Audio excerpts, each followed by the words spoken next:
Bonjour à tous, alors aujourd'hui je vais répondre à une question qui est celle de savoir pourquoi faut-il utiliser un diagramme de Gantt dans la planification et la gestion de votre mémoire.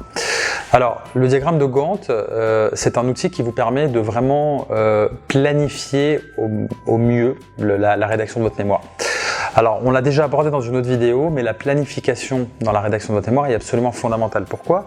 Parce que le mémoire c'est vraiment un projet que vous allez mener à long terme. C'est un travail qui prend en général de nombreux mois et la procrastination est le pire ennemi du rédacteur de mémoire, dans le sens où si vous vous retrouvez au dernier moment au dépourvu, que vous n'avez pas avancé de manière suffisante, vous allez devoir travailler la dernière minute et bâcler votre travail. Enfin, du moins, vous allez prendre un risque de le bâcler qui sera très significatif. Donc, il est vraiment important de poser un planning avec les différentes dates objectifs qu'on va se fixer et respecter ces différentes échéances pour ne pas être pris au dépourvu et ne pas être stressé au dernier moment quand on sera amené à finaliser son mémoire et même à le faire prévalider par son directeur de mémoire, ce qui est une forme de luxe puisqu'on va pouvoir avoir une validation avant même de déposer.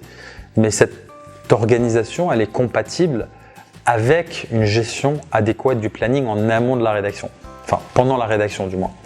Et le diagramme de Gantt, c'est un outil qui est sans effectivement verser dans le superlatif, mais qui est extraordinaire dans le sens où vous allez pouvoir gérer vraiment de manière méticuleuse les différentes étapes de votre mémoire. Et c'est un outil qu'on utilise nous-mêmes dans le cadre des interventions qu'on fait pour nos clients en matière de rédaction de mémoire.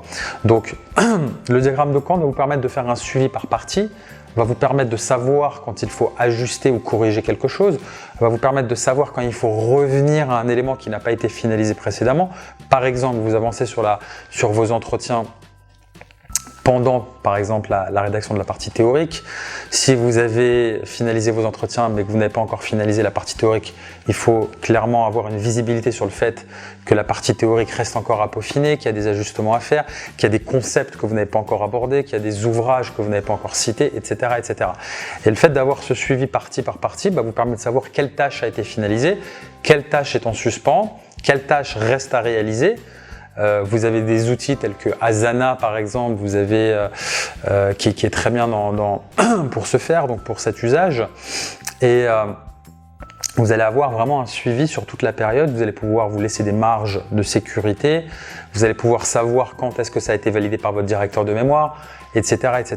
Donc étant donné l'ampleur de la tâche, étant donné les enjeux de la tâche, c'est-à-dire qu'un mémoire c'est déterminant pour votre année, pour votre diplôme, donc on ne s'affranchit pas de ce type d'outil qui apporte une valeur très significative dans la gestion de la rédaction.